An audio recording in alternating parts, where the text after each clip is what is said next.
we ask you to join us today para paliwanagan. Hindi po tungkol doon sa cabinet na pagbabago sa cabinet, pero itong issue sa yung mga pangyayari sa Senado, itong mga pahayag ni former corporate Secretary. layering Yes. doon sa bahay sa Benguet kung saan nililink si Secretary Roque. Tatlo kasi itong insidente na ito, attorney. Yung una ay nung na-link siya ni Altenco na naglalabi for a Pogo group.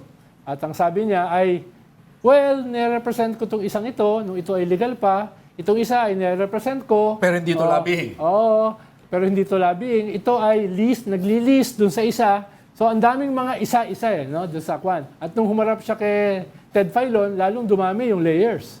No?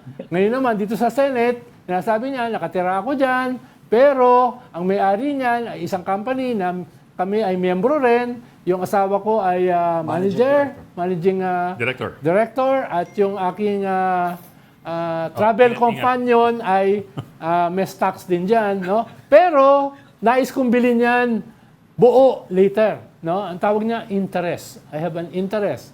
Tapos, yung isa naman na Pogo na nangungupahan dito sa isa pang Pogo ay hindi naman siya, wala namang kinalaman sa kanya. Komplikado na ng kwento. Hindi, kaya nga kailangan natin yung ganyan. Tapos ngayon ay humarap naman siya kanina sa Congress. No? Tapos inulit na naman niya yon na yung bahay ko ay iba ang may-ari. Yung bahay, ibang may-ari. No? So ganoon, attorney, tulungan mo kami, hindi kasi kami learned. Baka mabanatan na naman kami rito. No?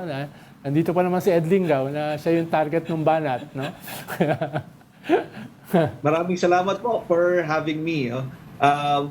Isang paglilinaw ang importanteng natin gawin, pinaka-baseline natin. Ang isang abogado, hindi po niya pwedeng i-turn on at i-turn off ang kanyang pagiging abogado. Pag ikaw ay abogado ng isang tao, ng isang kumpanya, laging naka-on yan. Hindi yan on-off, on-off. So kailangan liwanagin natin, ano po ba ang nature ng legal service na kinuha sa kanya? Ano ang nature ng kontrata niya sa kumpanya na related sa Pogo? Siya ba ay naka-retainer? Ibig sabihin po ng retainer, kahit walang kaso, ay binabayaran ka ng kumpanya para lamang maging abogado nila. On-call ka, yan ang retainer. Or ikaw ay binayaran or kinuha for a specific engagement. May particular ka bang kaso na hinahawakan? Sa pagkakaalam ko, wala namang kasong pending itong mga kumpanyang ito, no, sa anumang ahensya ng pamahalaan at that time na nangyari itong mga insidente. So I'm assuming na siya ay naka-retainer. Ibig po sabihin kasi noon, 24 oras yun na ikaw ay on call sa mga pangangailangan ng kumpanya. At kung siya naman ay sabihin niyang kinuha specifically, dapat sabihin kung anong engagement yon, anong kaso, anong particular na siya ay kinuha. At very particular sa akin, yung sinamahan niya ng personal sa tanggapan ni Chairman Altenco, yung isang executive na related sa Pogo companies. No? Ang aking katanungan doon ay simple lamang, bakit kailangan mong samahan ng personal? Ikaw ba ay kinuha o hinire para gamitin ang iyong impluensya sa mga taong nasa gobyerno? Kasi ordinarily, hindi meeting ang kukunin mo na remedy for a legal problem. No, ang unang gagawin mo ay susulatan mo ang opisina kung mayroong papel o dokumentong hindi inaaksyonan para ma-document mo kung ano yung inaction. Pero yung pupuntahan mo ng personal kasama ang isang tao nang wala kang sulat, walang kahit na anong dokumento, lumalabas na impluwensya ang nais mong gamitin para makumbinsi ang tanggapan na pumabor sa inyong hinihiling. Pero attorney, ano influence doon? He was no longer in government Oo, kasi yung Last year yun Oo, yung influence kasi ay maaaring residual, no? Merong tinatawag tayong moral ascendancy na maaaring magamit kahit na wala ka na sa poder, no? Hindi kinakailangan ng authority para magkaroon ka ng power, no? Maaaring Pero kung retainer ka, kahit wala sa pwesto. pero kung retainer ka, gagamitin mo nga yun. Di ba? Yun nga. Kung abogado ka. Correct. Wala siyang wala siyang legal Wala siyang legal na sabit, ibig sabihin. Sa Code of Strictly Professional speaking, sa legal O saka yung code of conduct niya. sa code of conduct po namin may pananagutan. Meron yun, Ami. Meron po. Kasi bawal po sa amin yun. Hmm, Bawal meron pong gamitin ang influensya para paboran ang inyong hinihiling. Dapat daanin mo ang proseso sa prosesong legal. Kung merong kang hinihiling, sulatan mo ang tanggapan. No? Kung merong inaction, call their attention via documents in writing. At kung hindi, you follow the process. Di ba? Sino ba ang mas nakatataas sa tanggapan ni Chairman Altenco, Office of the President, or kung gusto mo, magsampa ka sa Ombudsman, etc. Pero yung ikaw ay i-engage para mag-influence peddling, bawal po yun sa aming Code of Ethics. Yeah. Bawal pala yun, sir. Parang napaka-normal. Sir, I say that in all honesty kasi people take it for granted that it's done and when you say it's bawal you mean there's a penalty for it. Code of conduct po ng lawyers yan May or magsampa is it ng- administrative Mga in nature? Kung may magsampa ng kaso. No?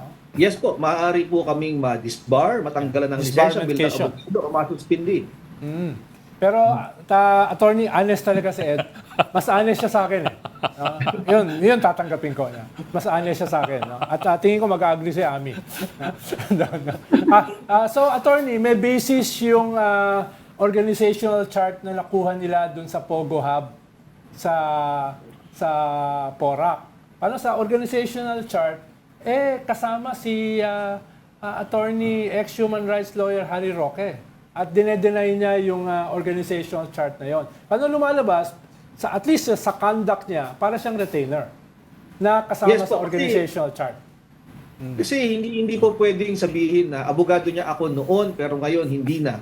So kailangan i-define kung bakit ka naging abogado noon. Ano ang nature? Was it a retainer? Kasi sa Code of Ethics ng mga abogado, yung aming pagiging abogado sa isang kliyente ay yung serbisyo namin yon, no? Will prevent us from handling any other case against that same client. Hindi na kami pwedeng humawak ng anumang kaso laban doon sa kliyenteng yun. Kahit tapos na yung engagement namin. Yun ang natawag naming conflict of interest. Kaya kailangan ma-define. At hanggang ngayon, hindi naman niya nililinaw kung ano yung extent ng kanyang legal service na kinuha siya. No? Wala namang kasing specific case na binanggit siya na siya ay kinuha. So ang assumption doon ay general retainer. Attorney, mapunta tayo dun sa bahay sa Benguet na, okay, ang status is, it's owned by a corporation, okay, in which, wherein Attorney Harry Roque has some interest, to use his Whirlwind. words. Now, Whirlwind company. what is the culpability of Attorney Roque? I know this has been pointed out a while ago, a few days ago by Ami, that given that fugitive daw, di umano, yung dalawang nahuling Pogo operators doon, is this in any way, can this amount to harboring a fugitive or something like that? Dagdag sa tanong ni Patrick, attorney, ang sabi kasi ng PAOK, yung isa pang company na nagli-lease doon sa Whirlwind, yung 99, no? Ba yan? Tawag? Lucky. Lucky Lucky South. 99. Lucky South 99 ay Oo. nakasuhan na ng kidnapping as early as 2020. No, kidnapping of 40 Chinese nationals, etc. So meron siyang ongoing na case at siya yung nagli-lease at siya yung konektado doon sa dalawang fugitive na nahuli, no, na dinedepensahan ni ex-human rights lawyer Harry Roque, na hindi naman sila mga fugitive, hindi naman sila Chinese, yung pala Chinese pala, no. Tapos ang sabi ng PAOK, may interlocking directorates itong company na itong Lucky South 99 at itong Whirlwind. Dahil yung kanilang board of directors at yung beneficial owners ay magkakalink. So, yung dagdag sa tanong Two ni questions, Patrick. Ronald, two questions. Kasi Oh. doon muna tayo sa bahay. Yeah. Does it make a difference that he owns the house or it is owned by a corporation where he has some interest in it? Yeah. Actually, legal gymnastics na lang yung pagdidistinguish kung nakapangalan ba sa akin yan o nakapangalan sa korporasyon, may stocks ba ako dyan, gaano kalaki ang stocks. No? Lahat yan ay, kumbaga, legal gymnastics na lang, pagpa-play of words na lang. Ang importante kasi dito ay control. No? Sino ang may control? Sino ang nakikinabang sa upang ibinabayad sa nasabing bahay? Sino ang sumasagot ng bayad sa kanyang amilyar o real property taxes? So, kung ito ay meron siyang partisipasyon o may control, siya ang may-ari in the loose use of the word may-ari, no, or owner, no. Kasi pag sinabi mong hindi ako ang owner kasi nakarehistro yan sa pangalan ng isang kumpanya na ako ay merong stocks, it's just playing semantics.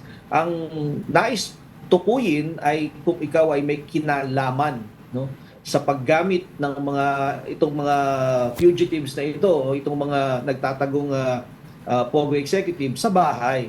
So ang pagtitrace po natin dyan ay yung elemento po ng control. Dahil yung nagmamanage ay yung kanyang may bahay, yung kanyang asawa. So ang mga critical na question sa kanya ay, alam mo ba na ito ay pinapaupahan sa ganitong kumpanya na involved sa POGO? Imposible namang hindi mo malaman kasi ang managing director ang namamahala ay yung asawa mo.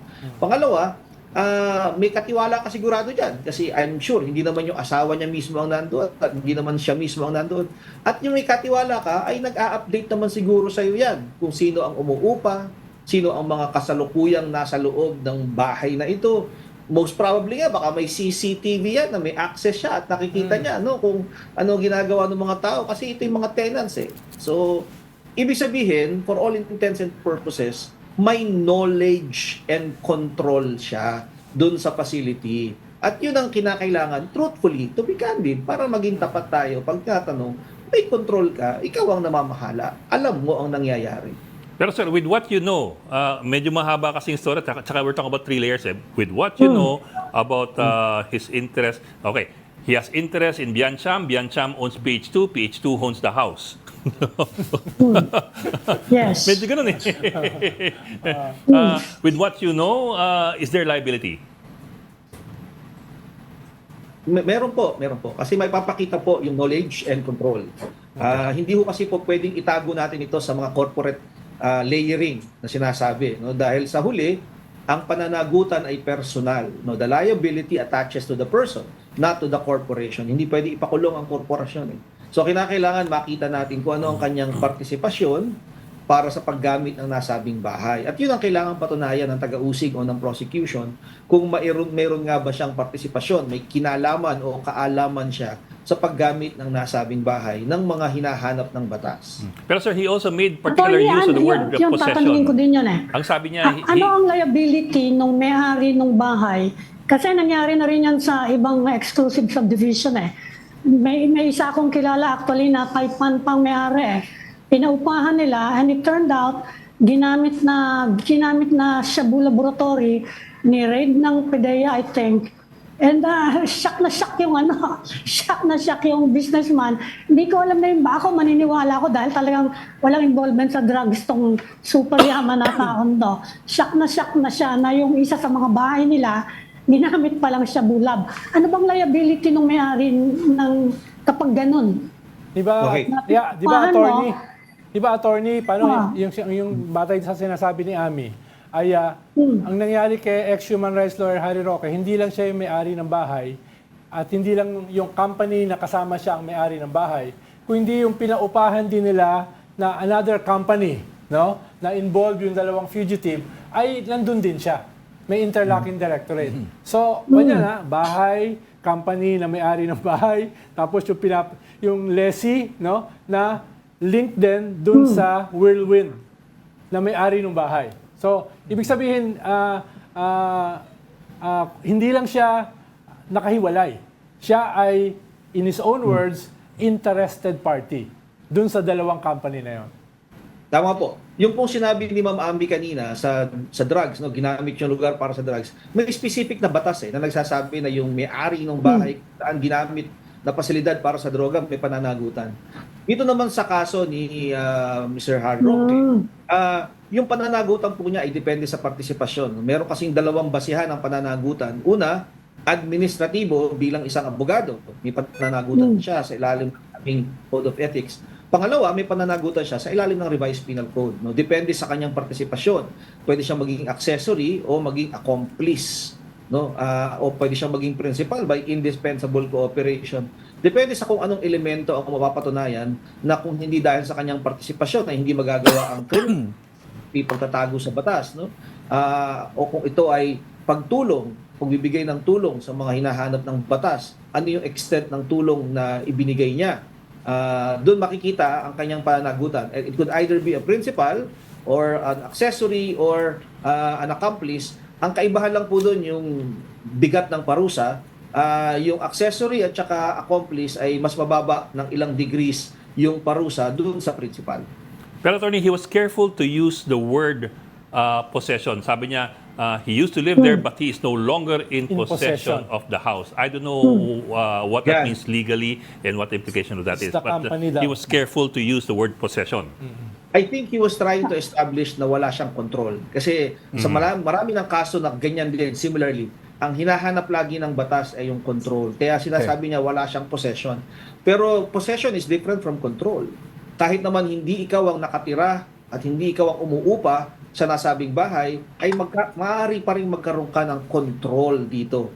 No? Like, kanino nagbabayad ang mga umuupa? Sino ang nagdidesisyon kung sino ang uupa? Sino ang nagbabayad ng amilyar para sa nasabing bahay? So itong mga question na ito, pag nasagot, malalaman kung meron pa rin bang siyang control or knowledge kung sino ang mga nakatira sa nasabing bahay. Attorney, the fact that the wife is a managing director of that company that owns that house, is this control? Says a lot. Yes, of course, that's control for the wife, no? Ang kailangan niyang patunayan ngayon ay hindi niya alam ito dahil wife lang niya ang may alam. Ilalagay yung Naging asawa. masyado ng incredulous. Kawawa naman. No.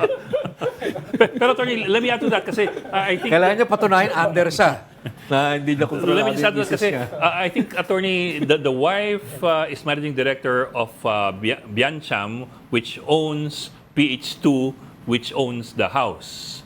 So merong in between. May layering nga siya. How does that affect things? Wala hong epekto yon sa elemento ng control kasi madali hong makita natin kung saan yung Last na. business permit, yung Last na. tax payments, sino ang mga nakapirmang tao diyan. Doon makikita natin yung control. So kahit na 3-4 na korporasyon ang gamitin natin sa layering, in the end makikita pa rin natin na ang susi ay yung kung sino ang may control. At ang control ay tao hindi korporasyon ang magko-control. Kasi hahanapan niya. Pumunta ka lang sa barangay diyan, tanong mo lang sa barangay kung sino ang kumuha ng permit para sa barangay clearance, para sa pagpapaupa. Kasi lahat ng nagpapaupa Yes. kailangan kumuha ng permit. No, so makikita na natin Vice President nga, attorney, yung kanyang asawa sa homeowners. So, diba, it shows control Yes. Last question, attorney, on a different note. Kung ikaw ay bago pumasok sa gobyerno, meron kang assets na 5 million. Tapos nung ikaw ay nasa gobyerno, ito ay nag-multiply sa 50 million. At nung umalis ka sa gobyerno, ito ay naging 200 million. Di ba may possibility na kasuhan ka ng graft kahit hindi ka na government official? No? Kung ganun kalaki yung lobo ng iyong na hindi mo naman maipaliwanag paano nangyari. Even if you are no longer a government official. Tama po, meron po tayong RA 6713, yung pong Code of Ethical Standards for Public Officials. At doon po nakatakda kasi yung transparency. Kahit wala ka na po sa gobyerno, maaari pa rin pong habulin na alamin ng gobyerno kung yung mga yaman na iyong nakuha ay ill-gotten or ito ay unexplained at maaari itong maging basihan para sa kasong forfeiture. No, pwedeng kunin ng gobyerno. Ang ari-ariang nakaw or kinuha galing sa pondo ng bayan. Kaya mataas po ang standard na hinihingi ng batas, yung RA 6713, sa mga naglilingkod sa pamahalaan.